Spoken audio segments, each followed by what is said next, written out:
Welcome back to Leap by IAS factor. So നമ്മൾ current affairs daily MCQസിന്റെ രൂപത്തിൽ പഠിക്കുകയാണ്. And our target is UPSC 2026 prelims. So here is the first question of this episode.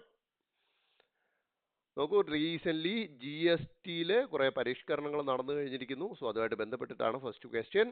How many of the following are exempted under the new GST regime?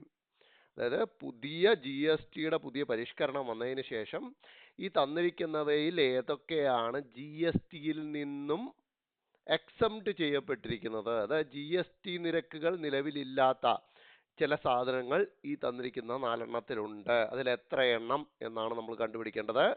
Branded paneer, UHT milk, preserved fish and dry fruits. ഈ 4 എണ്ണത്തിൽ ഏതൊക്കെയാണ്? നിങ്ങൾ ഈ ഇടത്തെ പത്രം ഒന്ന് വായിച്ചിട്ടുണ്ടെങ്കിൽ, നിങ്ങൾ അതിൽ ശ്രദ്ധിച്ചിട്ടുണ്ടെങ്കിൽ, ഞാൻ പറഞ്ഞിട്ടുണ്ട് എപ്പോഴും യുണീക്കായിട്ട് വരുന്ന കാര്യങ്ങൾ നമ്മൾ ശ്രദ്ധിക്കണം. അപ്പൊ ഈയിടെ വന്ന പുതിയ GST പരിഷ്കരണത്തിലെ ഏറ്റവും പ്രധാനപ്പെട്ട കാര്യങ്ങൾ എന്ന് പറഞ്ഞു കഴിഞ്ഞാൽ ഫുഡ് ഐറ്റംസിന് ഏറ്റവും ലോവസ്റ്റ് സ്ലാബിലേക്ക് വന്നിട്ടുണ്ട് എന്നുള്ളതാണ് ഏറ്റവും വലിയ മാറ്റം, അല്ലേ? അതായത് നേരത്തെ 4 സ്ലാബിലുണ്ടായിരുന്ന GST ഏതൊക്കെയായിരുന്നു? 5, 12, 18, 28. ഈ 4 സ്ലാബിലുണ്ടായിരുന്നത് ഇപ്പം കേവലം 2 സ്ലാബുകളിലേക്ക് വരികയാണ്. അതിനകത്ത് ഫുഡ് ഐറ്റംസിൽ ഏറെക്കുറെ ഉള്ളതൊക്കെ എവിടെയാണ്? ഏറ്റവും ലോവസ്റ്റ് സ്ലാബായ 5% ഉൾപ്പെടുത്തിയിരിക്കുന്നത്. ഇതാണ് ഏറ്റവും പ്രധാനപ്പെട്ട മാറ്റം. ഇനി ആസ് UPSC ആസ്പിരന്റ് നമ്മൾ കുറച്ചും കൂടെ ശ്രദ്ധിച്ച് അതിനകത്ത് യുണീക്കായിട്ട് നിൽക്കുന്നത് എന്താണോ അത് കണ്ടെത്തേണ്ടത് നമ്മുടെ ആവശ്യമാണ്. അങ്ങനെ ശ്രദ്ധിക്കുമ്പോൾ ഏതൊരു ആസ്പിരന്റും, സീരിയസ് ആയിട്ട് വായിക്കുന്ന ഏതൊരാളും ആദ്യം കണ്ണിൽ പെടേണ്ട ഒരു സാധനമാണ് എന്ത്? ബ്രാൻഡഡ് പനീർ എന്ന് പറയുന്നത്. കാരണം മുൻപുള്ള GSTയുടെ ഈ പരിഷ്കരണം വരുന്നതിന് മുമ്പ് നമ്മൾ നോക്കിയാൽ അറിയാം, ഈ ബ്രാൻഡഡ് അല്ലെങ്കിൽ പാക്ക്ഡ് ആയിട്ടുള്ള ഫുഡ് ഐറ്റംസിനൊക്കെ അത്യാവശ്യം GST ഉണ്ടായിരുന്ന ഒരു കാലഘട്ടമായിരുന്നു. ഏത്? പാക്ക്ഡ് ആയിട്ട് വരുന്ന ഫുഡ് ഐറ്റംസിന് GSTയിൽ ഉണ്ടായിരുന്നു. എന്നാൽ അതിൽ നിന്നും വ്യത്യസ്തപ്പെട്ട് നിൽക്കുന്ന ഒരു ഐറ്റമാണ് ഈ പുതിയ GST റെജീമിന് കീഴിൽ വരുമ്പോഴേക്കും ബ്രാൻഡഡ് ആയിക്കോട്ടെ അൺബ്രാൻഡഡ് ആയിക്കോട്ടെ, these are exempted from GST. അതായത് ബ്രാൻഡഡ് പനീർ ആയാലും അൺബ്രാൻഡഡ് പനീർ ആയാലും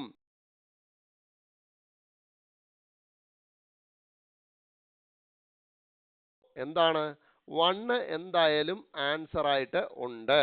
then next one UHT milk, ultra high ടെമ്പറേച്ചറിലുള്ള പ്രോസസ് ചെയ്തിട്ട് വരുന്ന മിൽക്ക് തീർച്ചയായിട്ടും ഉണ്ട്. ആൻഡ് ദീസ് ടു എന്താണ്? 5% എന്ന് പറയുന്ന സ്ലാബിലാണുള്ളത്. So that means only 2 is the right answer. Okay, അപ്പം ഇങ്ങനത്തെ യുണീക്കായിട്ട് വരുന്ന സാധനങ്ങൾ, അതായത് നമ്മൾ നോർമലി പഴയ റെജീമും പുതിയ റെജീമും കൂടെ എടുക്കുകയാണെങ്കിൽ നമ്മൾക്ക് കൺഫ്യൂസ്ഡ് ആകാൻ സാധ്യതയുള്ള ഏറ്റവും വലിയ സാധനമാണ് ഈ ബ്രാൻഡഡ് പനീർ.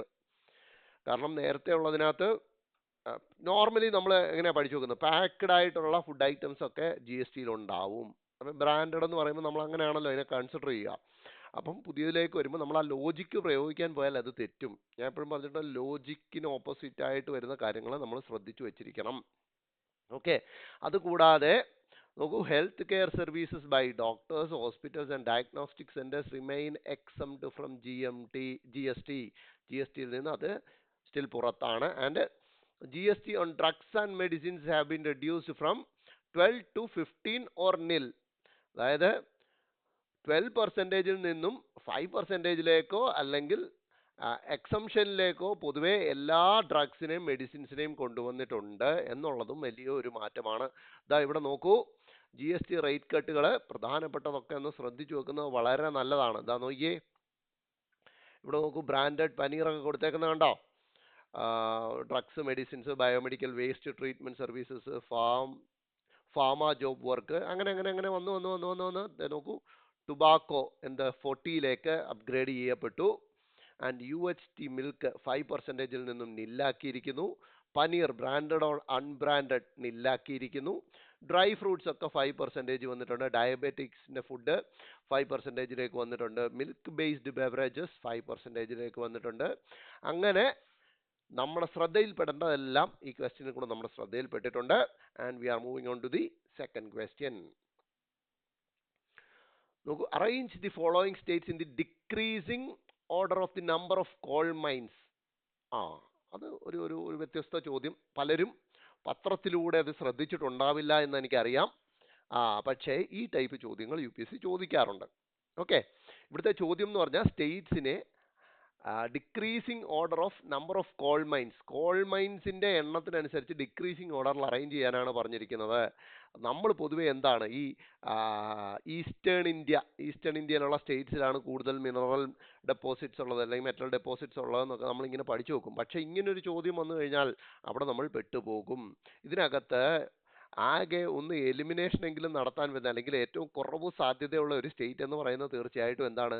അരുണാചൽ പ്രദേശ് ആണല്ലേ. അരുണാചൽ പ്രദേശിൽ ഒരുപാടൊന്നും കോൾ മൈൻസ് ഉണ്ടാവത്തില്ല എന്ന് നമുക്കറിയാം. പക്ഷേ എന്തുകൊണ്ട് ഈ ക്വസ്റ്റ്യൻ ചോദിച്ചു എന്ന് ചോദിച്ചാൽ, ഈ അരുണാചൽ പ്രദേശിൽ റീസെന്റ് ആയിട്ട് ഒരു പുതിയ കോൾ ബ്ലോക്ക് അലോക്കേറ്റ് ചെയ്യപ്പെട്ടിട്ടുണ്ട്. അതിന്റെ അടിസ്ഥാനത്തിലാണ് ഇത് ന്യൂസിൽ വരുന്നത്. സോ അരുണാചൽ പ്രദേശ് എന്തായാലും ഏറ്റവും കുറവ് ലാസ്റ്റ് പ്ലേസിൽ വരാനേ സാധ്യതയുള്ളൂ അല്ലേ. ഏറ്റവും കുറവായിരിക്കും. അതുകൊണ്ട് തന്നെ നമുക്ക് ഇത് ഈസി ആയിട്ട് എലിമിനേറ്റ് ചെയ്യാം. കാരണം 4 ഉള്ള ഓപ്ഷൻ ഈ 3 എണ്ണമാണ്. ഇതിലേതെങ്കിലും ഒന്നായിരിക്കും എന്ന് നമുക്കറിയാം. അതിൽ ഒഡീഷയാണോ ജാർഖണ്ഡ് ആണോ ഒന്നാമത് എന്നുള്ള ഡൗട്ട് പലർക്കും ഉണ്ടാവും. കാരണം ഒഡീഷയിൽ പല പല മിനറൽസിൻ്റെയും വലിയ രീതിയിലുള്ള ഡെപ്പോസിറ്റ് ഉണ്ട്. അതുപോലെ ജാർഖണ്ഡിൽ വലിയ രീതിയിലുള്ള ഡെപ്പോസിറ്റ് ഉണ്ട്. ഇനി പലർക്കും മധ്യപ്രദേശിനെ കുറിച്ച് വലിയ ഐഡിയ ഒന്നും ഉണ്ടാവത്തില്ല. എന്നാൽ നോക്കൂ, നമ്മളുടെ പൊതുധാരണകളെയൊക്കെ തിരുത്തത്തക്ക രീതിയിലേക്കാണ് ഇതിന്റെ ഉത്തരം ചെന്നെത്തിക്കുക. ബിക്കോസ് ജാർഖണ്ഡ് ആണ് ഒന്നാം സ്ഥാനത്തുള്ളത് വിത്ത് 37 കോൾ മൈൻസ്. ജാർഖണ്ഡ് ഒന്നാമത്. രണ്ടാമത് മധ്യപ്രദേശ് ആണ് 2314. കണ്ടോ, പൊതുവെ എല്ലാവരും ഒന്നുകിൽ ഒഡീഷ ഫസ്റ്റ് ജാർഖണ്ഡ് സെക്കൻഡ് എന്ന് വിചാരിക്കും, അല്ലെങ്കിൽ ജാർഖണ്ഡ് ഫസ്റ്റ് ഒഡീഷ സെക്കൻഡ് എന്ന് വിചാരിക്കും. പക്ഷെ അങ്ങനെ അല്ല കാര്യങ്ങൾ എന്നുള്ളത് നമ്മൾ കൃത്യമായിട്ട് മനസ്സിലാക്കിയില്ലെങ്കിൽ ഈ ടൈപ്പ് ചോദ്യത്തിൽ ഗസ്സിന്റെ സ്കോപ്പ് വളരെ കുറവാണ്. ഗസ് അടിക്കാം, അല്ലെങ്കിൽ അത്രയും ദൂരെയുള്ള ഓപ്ഷൻസ് തരികയാണെങ്കിൽ. പക്ഷേ ഈ തന്ന പോലെ കാണെങ്കിൽ നമുക്ക് തരും. കാരണം ഒഡീഷ ജാർഖണ്ഡ് എപ്പോഴും കൺഫ്യൂസ് ആവും. ഒഡീഷ 1 ജാർഖണ്ഡ് 1 എന്നുള്ള ഡൗട്ട് അടിക്കും. അങ്ങനെ ജാർഖണ്ഡ് 1 എടുത്തായിരുന്നെങ്കിൽ ഒഡീഷ സെക്കൻഡ് അടിക്കാനുള്ള സാധ്യത വളരെ കൂടുതലാണ്. പക്ഷേ ഒഡീഷ അല്ല സെക്കൻഡ്. ജാർഖണ്ഡ് 37 കോൾ മൈൻസ് ഉണ്ട്, മധ്യപ്രദേശിൽ 30 ഉണ്ട്, ഒഡീഷയിൽ 25 ഉള്ളൂ, അരുണാചൽ പ്രദേശിൽ 2 എണ്ണം. അപ്പോൾ 2314 എന്നുള്ളതാണ് നമ്മുടെ റൈറ്റ് ആൻസർ.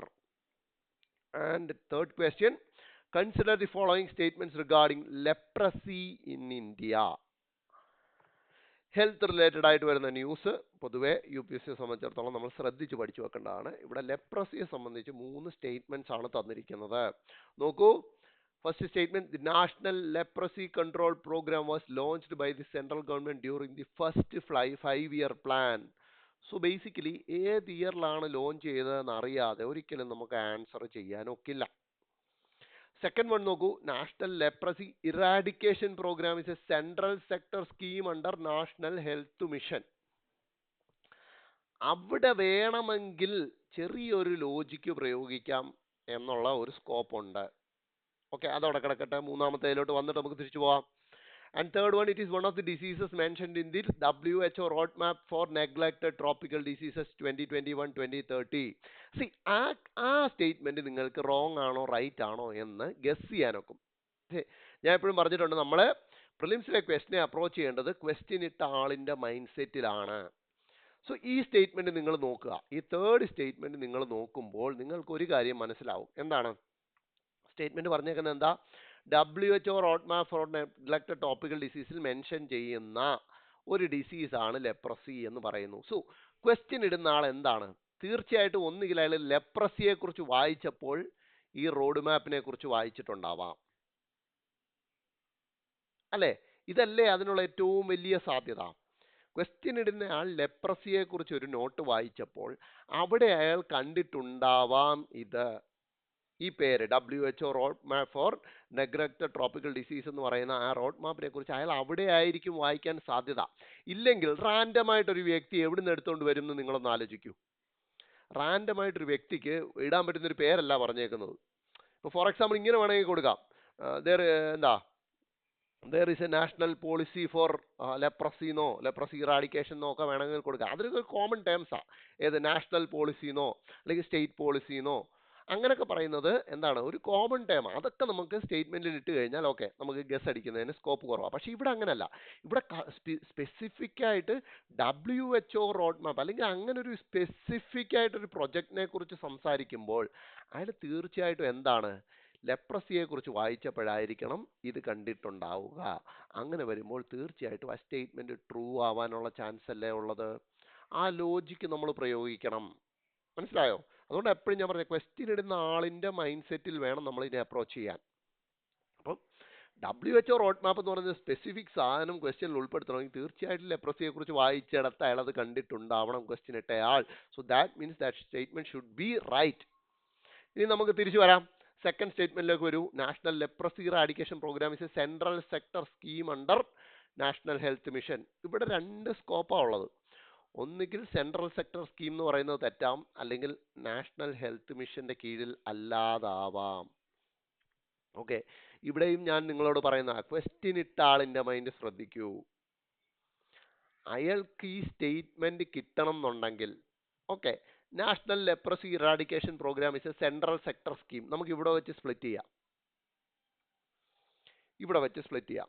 ഒന്നുകിൽ അത് ശരിയാവാം, അല്ലെങ്കിൽ എന്തായിരിക്കും അത്, ആ ക്വസ്റ്റ്യൻ ഇട്ട ആൾ വായിച്ച ആ മെറ്റീരിയൽ എന്താണോ അവിടെ അത് സെൻട്രൽ സെക്ടർ സ്കീം എന്നായിരിക്കാം കൊടുത്തിരിക്കുന്നത്, അല്ലെങ്കിൽ സെൻട്രലി സ്പോൺസേഡ് സ്കീം എന്നായിരിക്കാം കൊടുത്തിരിക്കുന്നത്.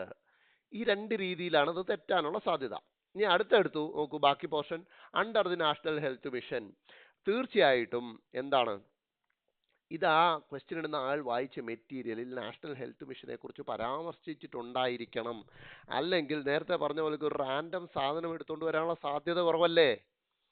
ഇവിടെ എന്തൊക്കെ ചേർക്കായിരുന്നു എനിക്ക്, national leprosy eradication program central sector scheme under PM Jan Arogya Yojana, അങ്ങനെ അങ്ങനെ പലതും ഇടാം. അവിടെ നിന്നും നാഷണൽ ഹെൽത്ത് മിഷൻ എന്ന് പറയുന്ന ഒരു സ്പെസിഫിക് സാധനം എടുത്തുകൊണ്ട് വന്നിട്ടുണ്ടെങ്കിൽ ഇതവിടെ ഉണ്ടാവാനുള്ള സാധ്യത ഉണ്ടല്ലോ, ആ മെറ്റീരിയലിൽ ഇതവിടെ ഉണ്ടാവാനുള്ള സാധ്യതയുണ്ട്. സോ ബേസിക്കലി എന്താണ്, ഇവിടെയാണ് തെറ്റാൻ ചാൻസ് കൂടുതൽ. ആ ലോജിക്കിൽ ഞാനത് തെറ്റുകയാണ് എന്ന് വിചാരിക്കുക. അങ്ങനെയാണെങ്കിൽ എൻ്റെ ഉത്തരം എന്ത് വരും, 1 and 3 എന്നുള്ളത് വരാം. കാരണം 2 സെൻട്രൽ സെക്ടർ സ്കീം തെറ്റിക്കാനുള്ള സ്കോപ്പ് അവിടെ കിടക്കുന്നത് കൊണ്ട് തന്നെ ഞാൻ അതിനെ തെറ്റാണെന്ന് കൺസിഡർ ചെയ്താൽ 3 എനിക്ക് റൈറ്റ് ആയിട്ട് കിട്ടിയ സ്ഥിതിക്ക് 1 and 3 ഉള്ളി എന്നത് റൈറ്റ് ആൻസറിലേക്ക് എത്താം. ഓക്കെ, ഇനി ഫസ്റ്റ് സ്റ്റേറ്റ്മെന്റ് നോക്കൂ. National leprosy control program was launched by central government during first 5-year plan. ഒരു ഐഡിയ ഇപ്പോഴും സ്റ്റിൽ എനിക്കില്ല. പക്ഷേ ഞാൻ ആ ആൻസറുമായിട്ട് മുന്നോട്ട് പോകുമ്പോൾ എനിക്ക് മനസ്സിലാവുന്നു that was right. Because national leprosy control program ഇന്ത്യയിൽ ആദ്യം ലോഞ്ച് ചെയ്തത് 55-56-ലാണ്.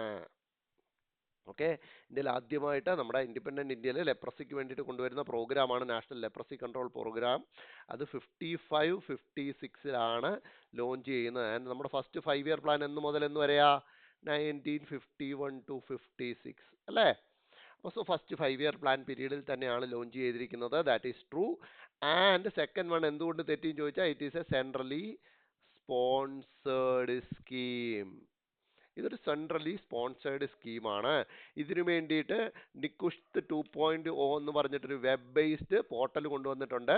ഇന്ത്യയിലെ ലെപ്രസി പേഷ്യൻസിൻ്റെ ഡേറ്റ റെക്കോർഡ് ചെയ്യാൻ, ലെപ്രസിയുടെ പുതിയ കേസസ് വന്നിട്ടുണ്ടെങ്കിൽ അത് റിപ്പോർട്ട് ചെയ്യാൻ, അതിൻ്റെ ബാക്കി മോണിറ്ററിങ്, ബാക്കി ആക്ടിവിറ്റീസ് മോണിറ്റർ ചെയ്യാനായിട്ട് കൊണ്ടുവന്നിരിക്കുന്ന ഒരു വെബ് പോർട്ടലാണ് എന്ത്, നിക്കുഷ്ത് 2.0 എന്ന് പറയുന്നത്. ആൻഡ് ഇന്ത്യയുടെ കേസ് നോക്കുകയാണെങ്കിൽ ഇന്ത്യ 2005-ൽ തന്നെ നാഷണൽ ലെവലിൽ എന്താണ്, ലെപ്രസി എലിമിനേഷൻ സ്റ്റാറ്റസ് അച്ചീവ് ചെയ്തിട്ടുണ്ട്. സോ നമ്മൾ ഇന്ത്യ നാഷണൽ ലെവലിൽ നോക്കുകയാണെങ്കിൽ നമ്മുടെ പ്രിവാലൻസ് റേറ്റ് 10,000 പോപ്പുലേഷൻ എടുക്കുകയാണെങ്കിൽ ലെസ് ദാൻ 1 ആണ് നമ്മുടെ ഇന്ത്യയിലെ നാഷണൽ ലെവലിലെ റൈറ്റ് നൗ ഉള്ള എന്ത് ലെപ്രസി പ്രിവാലൻസ് റേറ്റ് എന്ന് പറയുന്നത്. ആൻഡ് ഇത് നോക്കി, ഇതാ ഇവിടെ ഒരു ഗ്രാഫ് കൊടുത്തിട്ടുണ്ട്. 1981-ൽ നിന്നും 2025-ലേക്കുള്ള നമ്മുടെ പ്രോഗ്രസ് ആണ് കൊടുത്തിരിക്കുന്നത്. 1981-ൽ ലെപ്രസിയുടെ നാഷണൽ ലെവലിലെ പ്രിവാലൻസ് റേറ്റ് ആണ് ഈ കൊടുത്തിരിക്കുന്നത് 57.2. ആ 57.2-ൽ നിന്നും നമ്മൾ റൈറ്റ് നൗ നിൽക്കുന്നത് 0.57-ലാണ്. So that means less than 1 എന്നുള്ള കാര്യം നമ്മൾ ഓൾറെഡി 2005 തന്നെ അച്ചീവ് ചെയ്തു. ഇപ്പോൾ 2025 റൈറ്റ് നൗ നമ്മളുടെ സ്റ്റേറ്റസ് എന്ന് പറയുന്നത്, റിവാലൻസ് റേറ്റ് എന്ന് പറയുന്നത് ജസ്റ്റ് 0.57. സോ ലെപ്രസിയെ കുറിച്ച് ഒന്ന് നോക്കി വെക്കുന്നത് നല്ലതായിരിക്കും. കാരണം പലയിടങ്ങളിൽ പല രീതിയിൽ ഇതിനെക്കുറിച്ച് ന്യൂസ് വന്നിട്ടുണ്ട്. And moving on to another question from Indian history. ഇത് കറണ്ട് അഫെയറിൽ വന്നിട്ടുള്ള ഒരു ന്യൂസിനെ കണക്ട് ചെയ്തിട്ടുള്ള ഒരു ഹിസ്റ്ററി ചോദ്യമാണ്. From modern India. Originally published from London, the production of which of these journals was later moved to Paris. അതായത് ലണ്ടനിൽ നിന്നും പബ്ലിഷ് ചെയ്തു തുടങ്ങിയ ഏത് ജേർണലാണ് പിന്നീട് പാരീസിലേക്ക് അതിൻ്റെ പ്രൊഡക്ഷൻ മാറ്റിയത്? സോ ഏതോ ഒരു ജേർണൽ, ഇന്ത്യൻ ഇൻഡിപെൻഡൻസ് സ്ട്രഗിളുമായിട്ട് റിലേറ്റഡ് ആയിട്ടുള്ള ഏതോ ഒരു ജേർണൽ തുടങ്ങുന്നത് ലണ്ടനിൽ നിന്നാണ് പബ്ലിഷ് ചെയ്യാൻ, പിന്നീട് അത് പാരീസിലേക്ക് മൂവ് ചെയ്തു. ആൻഡ് ഇതിലേക്ക് നോക്കുകയാണെങ്കിൽ നിങ്ങൾക്ക് കാണാം, റസ്ത് ഗോഫ്തർ എന്താണ്, ഇന്ത്യയിൽ നിന്നും പബ്ലിക്കേഷൻ ആരംഭിക്കപ്പെട്ടതാണ്.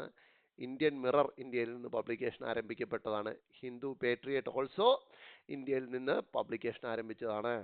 ആൻഡ് ഇന്ത്യൻ സോഷ്യോളജിസ്റ്റ് എന്ന് പറയുന്നതാണ് റൈറ്റ് ആൻസർ. ആരാണ് ഇന്ത്യൻ സോഷ്യോളജിസ്റ്റ് പബ്ലിഷ് ചെയ്തത്? അതിൻ്റെ മെയിൻ എഡിറ്റർ ആരായിരുന്നു? It was Shyamji Krishna Varma. Okay, Shyamji Krishna Varma എന്നുള്ളതാണ് ഉത്തരം. ഇന്ത്യൻ സോഷ്യോളജിസ്റ്റിന്റെ ഫൗണ്ടർ അല്ലെങ്കിൽ മെയിൻ എഡിറ്റർ എന്ന് പറയുന്നത്. ഇദ്ദേഹത്തെക്കുറിച്ച് നിങ്ങൾ കൂടുതൽ പഠിച്ചു വെക്കുന്നത് നല്ലതാണ്. കാരണം റീസെൻ്റ്ലി അദ്ദേഹത്തിൻ്റെ ബർത്ത്ഡേയുടെ സമയത്ത് പ്രൈം മിനിസ്റ്റർ വലിയ രീതിയിൽ വിഷ് ചെയ്തുകൊണ്ട് പോസ്റ്റുകളൊക്കെ ചെയ്തിട്ടുണ്ട്. അതിനെക്കുറിച്ച് കൂടുതൽ സംസാരിച്ചു. മാത്രമല്ല ഈ ശ്യാംജി കൃഷ്ണവർമ്മ എന്ന് പറയുന്ന വ്യക്തി, he was from Kutch region of Gujarat. ഗുജറാത്തിലെ കച്ച് റീജിയണിൽ നിന്നുള്ള വ്യക്തിയാണ്. സോ ആ ഒരു ഗുജറാത്ത് റെലവൻസ് അവിടെ കിടക്കുന്നു. ആൻഡ് നിങ്ങളൊരു കഴിഞ്ഞ കുറേ വർഷങ്ങളായിട്ടുള്ള ട്രെൻഡ് നോക്കുകയാണെങ്കിൽ നോർമലി നമ്മൾ ഇന്ത്യൻ ഫ്രീഡം സ്ട്രഗിളിൽ പറഞ്ഞു കേൾക്കുന്ന കുറച്ച് വ്യക്തികളല്ലാതെ സ്റ്റിൽ ഭയങ്കര റെലവൻ്റ് ആയിട്ടുള്ള ഒരുപാട് വ്യക്തികളെക്കുറിച്ച് അൺനോൺ ഫാക്ട്സ് വെച്ചിട്ട് ക്വസ്റ്റ്യൻ ചോദിക്കുന്നുണ്ട്. മനസ്സിലായില്ലേ? ഇപ്പം ഫോർ എക്സാമ്പിൾ പറയുകയാണെങ്കിൽ കുറച്ച് വർഷങ്ങൾക്ക് മുമ്പ് ലാലാ ലജ്പത് റായിയെ കുറിച്ചൊരു ചോദ്യം ചോദിച്ചു. പക്ഷേ അത് ചോദ്യം ചോദിക്കുന്നത് നമുക്ക് അദ്ദേഹത്തെക്കുറിച്ച് അറിയാവുന്ന ഫാക്റ്റുകൾക്ക് അപ്പുറത്തേക്ക് കുറച്ച് ഫാക്റ്റുകൾ തന്നുകൊണ്ടാണ്. മനസ്സിലായി? ഇപ്പം ഗാന്ധിയെ പോലൊക്കോ അല്ലെങ്കിൽ നെഹ്റുവിനെ പോലൊക്കോ നേതാജിയെ പോലൊക്കോ അങ്ങനെ കോമൺ പീപ്പിൾ യൂസ് ചെയ്യാത്ത അല്ലെങ്കിൽ കോമൺ പീപ്പിളിൻ്റെ മെമ്മറിയിലേക്ക് വരാത്ത കുറേ പേരുകളാണ്. ഈ പറഞ്ഞ പോലെ ബാൽ ഗംഗാധര തിലക് ആയാലും ലാലാ ലജ്പത് റായ് ആയാലും അല്ലെങ്കിൽ ദാദാഭായ് നവറോജി എന്ന് പറയുന്ന പേരാണെങ്കിലും അല്ലെങ്കിൽ ശ്യാംജി കൃഷ്ണവർമ്മ ആയാലും അങ്ങനെ കുറേ പേരുണ്ട്, ചന്ദ്രശേഖർ ആസാദ്. ഇവരെക്കുറിച്ചൊക്കെ നമ്മൾക്ക് പൊതുവായിട്ട് പെട്ടെന്ന് അറിയാത്ത കുറേ ഫാക്ട്സുകളെ വെച്ചിട്ട് UPSC കഴിഞ്ഞ കുറച്ച് വർഷങ്ങളായിട്ട് ചോദ്യം ചോദിക്കുന്നുണ്ട്. ആ ഒരു രീതിയിൽ നോക്കുകയാണെങ്കിൽ ഏറ്റവും കൂടുതൽ ചോദ്യം ചോദിക്കാൻ സാധ്യതയുള്ള ഒരു പേരുകളിലൊന്നാണ് ശ്യാംജി കൃഷ്ണവർമ്മ എന്ന് പറയുന്നത്. ബിക്കോസ് ഗാന്ധിജി നമ്മുടെ ഇന്ത്യൻ സീനിലേക്ക് എത്തുന്നതിന് മുൻപ് തന്നെ ഇദ്ദേഹം ഒരുപാട് കാര്യങ്ങൾ പിന്നീട് ഗാന്ധിജി അഡോപ്റ്റ് ചെയ്തതിനെ കുറിച്ച് സംസാരിച്ചിട്ടുണ്ട്. ഫോർ എക്സാമ്പിൾ നോൺ കോപ്പറേഷനെ കുറിച്ച് ഗാന്ധിജിയെക്കാളിലും മുന്നേ ഇന്ത്യൻ കോണ്ടെക്സ്റ്റിൽ സംസാരിക്കുന്നത് ശ്യാംജി കൃഷ്ണവർമ്മയാണ്. മനസ്സിലായില്ലേ? അപ്പം അങ്ങനത്തെ കുറേ കാര്യങ്ങൾ, സ്വരാജ്, ഇങ്ങനത്തെ കുറേ കാര്യങ്ങൾ ഗാന്ധിജിക്ക് മുൻപേ സംസാരിച്ച പ്രധാനപ്പെട്ട വ്യക്തികളിൽ ഒരാളാണ് ശ്യാംജി കൃഷ്ണവർമ്മ. അതുകൊണ്ട് തന്നെ അദ്ദേഹത്തിൻ്റെ പേര് ഓർമ്മയിൽ വെക്കുക. അദ്ദേഹം ലണ്ടൻ ബേസ് ചെയ്തിട്ടായിരുന്നു അദ്ദേഹത്തിൻ്റെ ആക്ടിവിറ്റീസ് മുന്നോട്ട് കൊണ്ടുപോയത്. അതിനുശേഷം അദ്ദേഹത്തിന് പാരീസിലേക്ക് മൂവ് ചെയ്യേണ്ടി വന്നു. സോ അതുകൊണ്ടാണ് പാരീസിൽ നിന്നും ഇത് പിന്നീട് എഡിറ്റ് ചെയ്യേണ്ടി വന്നത്. അതിനുശേഷം വേൾഡ് വാറിൻ്റെ സമയത്ത് ഇത് ഇടയ്ക്കൊന്ന് സ്റ്റോപ്പ് ചെയ്യുന്നുണ്ട്. വേൾഡ് വാർ കഴിഞ്ഞിട്ട് വീണ്ടും ഇത് റീസ്റ്റാർട്ട് ചെയ്യുന്നുണ്ട് ഇതിൻ്റെ publication. Okay. And last one, how many of the following national projects designed to strengthen species conservation and address human-wildlife conflict was or were launched in 2025? 2025 launch ചെയ്തത് ഇതിൽ എത്ര projects ആണ് എന്നാണ് ചോദ്യം.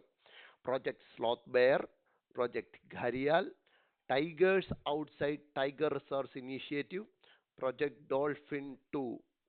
ഈ 4 പ്രൊജക്റ്റുകളിൽ എത്രയൊക്കെ എണ്ണം 2025 ലോഞ്ച് ചെയ്തിട്ടുണ്ട് എന്നാണ് ചോദ്യം. നിങ്ങളിത് കണ്ടിട്ടില്ലെങ്കിൽ, നിങ്ങളിതിനെക്കുറിച്ച് കൂടുതൽ വായിച്ചിട്ടില്ലെങ്കിൽ ആൻസർ ചെയ്യാൻ വളരെ ബുദ്ധിമുട്ടാണ്. ആകെ നിങ്ങൾക്കിനകത്ത് കുറച്ചെങ്കിലും ഗസ് അടിക്കാൻ പറ്റുന്ന ഒരേ ഒരു കാര്യം പ്രൊജക്ട് ഡോൾഫിൻ ഫേസ് 2 എന്ന് കൊടുത്തിരിക്കുന്നത്. കാരണം അവിടെ ഫേസ് 2 എന്നൊക്കെ എടുത്ത് കൊടുത്തിട്ടുള്ളത് കൊണ്ട് തന്നെ നമുക്കറിയാം റീസെൻ്റ് ആയിട്ട് എന്തെങ്കിലും ആയിരിക്കും. അല്ലെങ്കിൽ പ്രൊജക്ട് ഡോൾഫിൻ എന്ന പേര് മാത്രമല്ലേ ഇടത്തുള്ളൂ. പ്രൊജക്ട് ഡോൾഫിൻ ഫേസ് 2 എന്ന് കൊടുത്തുകൊണ്ട് നമുക്ക് കുറച്ചൊക്കെ ഗസ് ചെയ്യാം. അത് റീസെൻ്റ് എപ്പോഴേലും ഉള്ളതായിരിക്കും. ബാക്കിയുള്ളതൊക്കെ ഗസ്സിന് പുറത്തേക്ക് നിൽക്കുന്ന കാര്യങ്ങളാണ്. പക്ഷെ നിങ്ങളിത് അറിഞ്ഞിരിക്കണം. കാരണം ഇന്ത്യയിൽ നാഷണൽ വൈൽഡ് ലൈഫ് വീക്ക് എന്ന് പറഞ്ഞ് നമ്മൾ ആചരിക്കുന്നത് ഒക്ടോബറിലെ ഫസ്റ്റ് വീക്കിലാണ്. ഒക്ടോബർ 2 മുതലുള്ള ഒരാഴ്ചയാണ് നമുക്ക് വൈൽഡ് ലൈഫ് വീക്ക് ആചരിക്കുന്നത്. അതുമായിട്ട് ബന്ധപ്പെട്ടിട്ട് റീസെൻ്റ്ലി ലോഞ്ച് ചെയ്തിട്ടുള്ള പ്രൊജക്ട്സ് ആണ് എന്തൊക്കെ? Project sloth bear, project gharial, tigers outside tiger reserve initiative and project dolphin phase 2. So ഇത്രയും എണ്ണവും റീസെൻ്റ്ലി വൈൽഡ് ലൈഫ് വീക്കിനോടനുബന്ധിച്ച് 2025 ലോഞ്ച് ചെയ്യപ്പെട്ടിട്ടുള്ളതാണ്. അതിൻ്റെ കൂട്ടത്തിൽ അഞ്ചാമതൊരു പ്രോജക്റ്റ് കൂടെ ഉണ്ട്. അതിൻ്റെ പേരാണ് centre of excellence for human wild life conflict management. അപ്പോൾ ഹ്യൂമൻ വൈൽഡ് ലൈഫ് കോൺഫ്ലിക്റ്റുമായിട്ട് ബന്ധപ്പെട്ടിട്ട് ഇത് മെയിൻസിൽ നിങ്ങൾക്ക് എഴുതി വെക്കാൻ പറ്റുന്ന ഒരു കാര്യമാണ്. ഞാൻ മുൻപത്തെ പല എപ്പിസോഡുകളിലും പറഞ്ഞിട്ടുള്ള പോലെ തന്നെ ഈ ഹ്യൂമൻ വൈൽഡ് ലൈഫ് കോൺഫ്ലിക്റ്റുമായിട്ട് റിലേറ്റഡ് ആയിട്ട് വരുന്ന എല്ലാ ന്യൂസും നമ്മുടെ ശ്രദ്ധയിലുണ്ടാവണം. അതുകൊണ്ടാണ് ഞാനത് ഓപ്ഷനിലേക്ക് ഇടാതെ മാറ്റി വെച്ചിരുന്നത്. കാരണം നിങ്ങൾ ഇത് ചിലപ്പോൾ ശ്രദ്ധിച്ചിട്ടുണ്ടാവും, ബാക്കിയുള്ളത് ശ്രദ്ധിച്ചിട്ടുണ്ടാവണം എന്നില്ല. അതുകൊണ്ട് തന്നെ ഇതുമായിട്ട് ഈ 5 പ്രൊജക്റ്റുകളിൽ അഞ്ചാമത്തേത് ഹ്യൂമൻ വൈൽഡ് ലൈഫ് കോൺഫ്ലിക്റ്റുമായിട്ട് ബന്ധപ്പെട്ടിട്ടുള്ളതാണ്. അപ്പോൾ അതിന് കൂടെ കിടക്കുന്ന 4 എണ്ണം നമ്മൾ അറിഞ്ഞിരിക്കണം. മാത്രമല്ല ഇതിനകത്ത് സ്ലോത്ത് ബെയറിനെ കുറിച്ച് നിങ്ങൾ വായിച്ചു വെക്കുക. കാരണം ഇന്ത്യയിൽ സ്ലോത്ത് ബെയറിന് വേണ്ടിയിട്ട് വൈൽഡ് ലൈഫ് സാങ്ച്വറി ഉണ്ട്. ഘരിയലിനെ കുറിച്ച് വായിച്ചു വെക്കുക. ഇതിൻ്റെയൊക്കെ IUCN സ്റ്റേറ്റസ് ഒന്ന് നോക്കി വെക്കുക. വൈൽഡ് ലൈഫ് പ്രൊട്ടക്ഷൻ ആക്ടിൽ ഏത് ഷെഡ്യൂളിലാണെന്നുള്ളതൊന്ന് നോക്കി വെക്കുക. ഈ 2 എണ്ണം നിങ്ങൾ എക്സ്ട്രാ ശ്രദ്ധിച്ചു വെക്കേണ്ട കാര്യമാണ്. ഓക്കെ, അപ്പോൾ നിങ്ങളൊരു എക്സ്ട്രാ വർക്കായിട്ട് അത് എടുക്കുക. നിങ്ങൾ ആലോചിക്കുക, 5 പ്രൊജക്ട്സ് ആണ് റീസെൻ്റ്ലി നാഷണൽ പ്രൊജക്ട്സ് ആയിട്ട് ലോഞ്ച് ചെയ്തിരിക്കുന്നത്. പ്രൊജക്ട് സ്ലോത്ത് ബെയറും ഘരിയലും അതിൻ്റെ കൂട്ടത്തിൽ ഈ പറയുന്ന ഹ്യൂമൻ വൈൽഡ് ലൈഫ് കോൺഫ്ലിക്റ്റ് മാനേജ്മെൻറ്റിന് വേണ്ടിയിട്ടുള്ള സെൻറ്റർ ഓഫ് എക്സലൻസ് കൂടെ നിങ്ങളുടെ മനസ്സിലേക്ക് ഓർത്തു വെക്കുക.